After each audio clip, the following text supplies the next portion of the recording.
রাজ্যের এডিসি নির্বাচনের ফলাফল ঘোষণার পরবর্তী সময়ে দক্ষিণ জেলার বিভিন্ন এলাকায় ঘটে যাওয়া রাজনৈতিক সহিংসতার চিত্র সরজমিনে খতিয়ে দেখলেন রাজ্যের অর্থমন্ত্রী তথা দক্ষিণ জেলার বিজেপি প্রভারী প্রণজিৎ সিংহ রায়। উল্লেখ্য, গত 17 এপ্রিল স্বশাসিত জেলা পরিষদ নির্বাচনের ফলাফল প্রকাশের পর থেকেই 28টি আসনের মধ্যে 24টিতে জয়লাভ করে তিপ্রামথা দল এবং 4টি আসনে জয়ী হয় বিজেপি। অভিযোগ উঠেছে, ফল ঘোষণার পর থেকেই তিপ্রামথা কর্মীরা রাজ্যের বিভিন্ন কেন্দ্রে বিজেপি কর্মীদের বাড়িঘর ভাঙচুর, অগ্নিসংযোগ এবং দলীয় কার্যালয় লক্ষ্য করে ব্যাপক তাণ্ডব চালিয়েছে। এই পরিস্থিতিতে ক্ষতিগ্রস্ত এলাকা ও আক্রান্ত কর্মীদের অবস্থা দেখতে আজ পরিদর্শনে বের হন অর্থমন্ত্রী। মন্ত্রীর এই সফরে উপস্থিত ছিলেন দক্ষিণ ও গোমতী জেলার জেলা পরিষদের সভাধিপতি, দক্ষিণ জেলার বিজেপি সভাপতি 39 মনু ও 40 সাবরুম মণ্ডলের সভাপতিগণ, মনু ও রাজনগরের বিধায়কদ্বয় এবং 28 শিলাছড়ি মনু বনকুল কেন্দ্রের এমডিসি কং অজং মক সহ অন্যান্য শীর্ষ নেতৃবৃন্দ। আজ দুপুরে মন্ত্রী প্রথমে 39 মনু বিধানসভা কেন্দ্রের কালীবাজার এলাকায় অগ্নিসংযোগে ভস্মীভূত হওয়া বিজেপি কার্যালয়টি পরিদর্শন করেন। এরপর তিনি 40 সাবরুম বিধানসভার অন্তর্গত চাতকছড়ি হয়রামপাড়ার হামক্রাই বাজারে পুড়ে যাওয়া দলীয় কার্যালয়টি খতিয়ে দেখেন। আমরা সাবরুম বিধানসভা কেন্দ্রের 49 নম্বর বুথের এই চাতকছড়াতে আমরা এখানে আছি। গত যেখানে ইলেকশন হলো, এডিসি ইলেকশন, তারপর দেখেছেন এখানে ইলেকশনের মধ্যে সারা ত্রিপুরা ব্যাপী একটা অস্থির পরিবেশ, হিংসাত্মক পরিবেশ তৈরি করা হয়েছে সারা রাজ্যে। আমাদের যারা সমর্থক, ভারতীয় জনতা পার্টির যারা সমর্থক ছিল, এটা শান্তিপ্রিয় ভোটের মধ্যে করার জন্য আপ্রাণ প্রচেষ্টা ছিল আমাদের প্রশাসন তরফ থেকে। প্রশাসনের বিভিন্ন জায়গাতে বিভিন্ন রকম অপদস্থ হওয়ার পরেও একটা শান্তিপূর্ণ পরিবেশ করার চেষ্টা করেছে, যাতে কোথাও রাজ্য থাকতে হবে সবাইকে। নির্বাচন আসবে, নির্বাচন যাবে, ফলাফল জনগণ যা রায় দেবে সেটা আমাদেরকে মাথা বেঁধে নিতে হবে। এটাই গণতান্ত্রিক ব্যবস্থা। এখন 17 তারিখে রেজাল্ট আউটের পরে রাজ্যের বেশ কিছু স্থানে, শুধু এটা নয়, যেটা শুধুমাত্র এখানে সাউথ ত্রিপুরার এই সাবরুম বিধানসভা কেন্দ্রের 49 নং বুথে নয়, সারা রাজ্যব্যাপী বিভিন্নভাবে একটা সন্ত্রাসের সৃষ্টি বাতাবরণ তৈরি করা হয়েছে। ভারতীয় জনতা পার্টির বিভিন্ন আমাদের পার্টি অফিসগুলো জ্বালিয়ে পুড়ে দেওয়া হয়েছে। এটা সবচেয়ে বড় প্রমাণ, দেখেছেন আপনারা। এই অফিসটা আগুন ধরিয়ে দেওয়া হয়েছে এবং বহু বাড়িঘরের উপর অত্যাচার করা হচ্ছে, জবরদস্তি চাঁদা নেওয়ার ব্যবস্থা এরকম করছে। তো রাজ্যের মাননীয় মুখ্যমন্ত্রী পরিষ্কারভাবে জনজাতি অংশের মানুষের ভোট আমাদেরকে কম পায়নি। যদি আমাদের বিগত নির্বাচনে আমরা দেখেছি যতটা সংখ্যক ভোট পেয়েছিলাম তার থেকে প্রায় 90,000-এরও বেশি ভোট আমরা এবার পেয়েছি। জনজাতি অংশের বিশাল অংশের মানুষ এবার সমর্থন দিয়েছে ভারতীয় জনতা পার্টিকে। সিট কম পেতে পারি, কিন্তু ভোটের সংখ্যা অনেক বেড়েছে। কিন্তু এইটার যে রিফ্লেকশন, এইটার এগেনস্টে যেভাবে একটা অত্যাচার চলছে, এটা কিন্তু কোনো মতেই এটাকে সমর্থন করা যায় না। আমরা এখানে বেরিয়েছি সমস্ত আমাদের বিভিন্ন মন্ত্রীরা মাননীয় মুখ্যমন্ত্রীর নির্দেশে রাজ্যের প্রতিটি জায়গায় যেখানে যেখানে আমাদের কর্মীদেরকে আক্রান্ত করা হয়েছে, কর্মীদেরকে আমাদের ক্ষতিগ্রস্ত করা হয়েছে, পার্টি অফিস জ্বালিয়ে দেওয়া হয়েছে, সেই জায়গাতে আমরা ভিজিট করছি বিভিন্ন মিনিস্টাররা।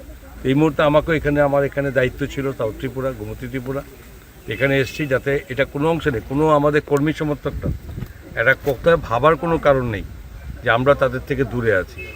নির্বাচন আসবে, নির্বাচন যাবে, কিন্তু প্রতিটি পরিবার, ভারতীয় জনতা পার্টির পরিবারকে অবশ্যই সেখানে তাদের এই যে একটা দুঃসময় তাদের পাশে দাঁড়ানো, এটা আমাদের যা কর্তব্য। এবং এইটা নয় শুধু, এটার মনে নয় শুধু আমাদের পার্টি, সাধারণ মানুষ যারা এই অত্যাচারের শিকার হচ্ছে তাদের পাশেও সরকার আছে। এবং আমি অনুরোধ করব, যারা এই ধরনের সন্ত্রাসের যুক্ত হচ্ছে তাদেরকেও রিকোয়েস্ট করব, তারাও রাজ্যের মানুষ, তাদেরও অধিকার আছে, কিন্তু অধিকারটা এইভাবে নয়, একটা সুন্দর সম্পর্ক বজায় রেখে চলাটাই মূল প্রত্যেকের দায়িত্ব, কর্তব্য করে, তবে রাজ্য শান্তি হবে।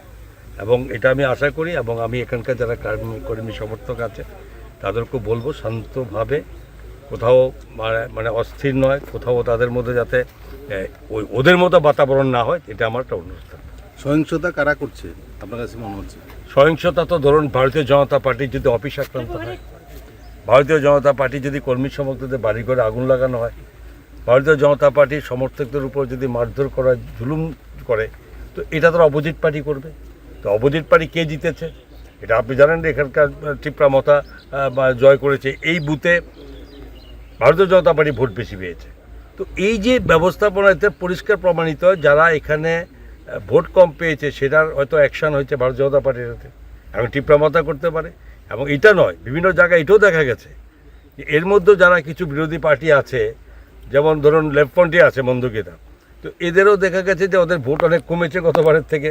তো ওরাও এখানে একটা রাজ্যের পরিস্থিতিকে একটা হিংসাত্মক পরিস্থিতি করার জন্য এরাও বিভিন্ন জায়গাতে আমরা খবর পেয়েছি, তারাও এটা মানে একটা অশান্তির পরিবেশ তৈরি করার জন্য তাদেরও একটা মদত আছে। তো আমার বক্তব্য হচ্ছে এটা প্রমাণ সাপেক্ষের ব্যাপার এবং এটা আমাদের কাছে ইনফরমেশান। কাউকেই এই অশান্তি যারা করে রাজ্যকে অশান্তি ফেলতে চায় তাদের মধ্যে অনেকেই আছে। আপনার কথা যদি ধরেই নিই তাহলে শরিক দল তো তীব্রমাথা তো মানে এখন যেহেতু উনি আপনাদেরই শরিক দল, তো সেই জায়গাতে ওরা আবার এইখানে সন্ত্রাস সৃষ্টি করছে, শরিক আবার দল বিজেপির দলের উপরে আক্রমণ। শরিক দল তো অস্বীকার করে লাভ নেই, আমরা তো বলছি না যে আমাদের সঙ্গে এখনও সরকারে ওদের মানে যুক্ত আছে আমাদের। নির্বাচনটা কিন্তু যার যার মতো হয়েছে। আমরাও 28টা সিটে প্রার্থী দিয়েছি, ওরাও 28টা সিটে প্রার্থী দিয়েছে। শরিক দল ওরা আলাদা, আমাদের আইপিএফটি আমাদের শরিক দল, আমাদের এনডিএর অংশ, তো তারাও তো তাদের মতো করে তারা মানে কেন্দ্রে প্রার্থী দিয়েছে।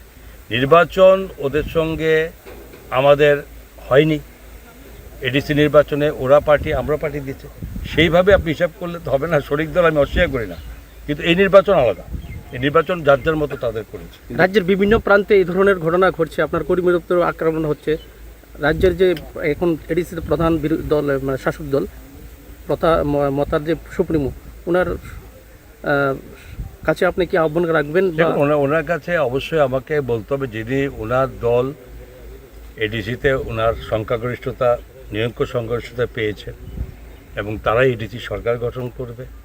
এবং ওনারও কিছু বিবৃতি আমি দেখেছি সোশ্যাল মিডিয়াতে, বা যেখানে উনি মানে এটাকে সমর্থন করেননি এবং যেটা বলেছেন আমার পরিষ্কার কথা থাকবে এটা, যেহেতু উনি বলেছেন সোশ্যাল মিডিয়াতে বলেন যে যারা অত্যাচার করে তারা সন্ত্রাসবাদী, তাদেরকে মানে কখনো অবস্থায় উনি সমর্থন করেন না। আমার বক্তব্য হচ্ছে ওনার বক্তব্য সমস্ত টিপ্রামাতার সমস্ত যারা আছে ওনার বক্তব্য শোনেন, তো স্বাভাবিকভাবে উনি বলছেন তারপর থামছে না। আমি ওনার কাছে আমার বক্তব্য থাকবে উনি যেটা বলছেন সেটা যাতে রাজ্যে এটা প্রতিফলিত হয়।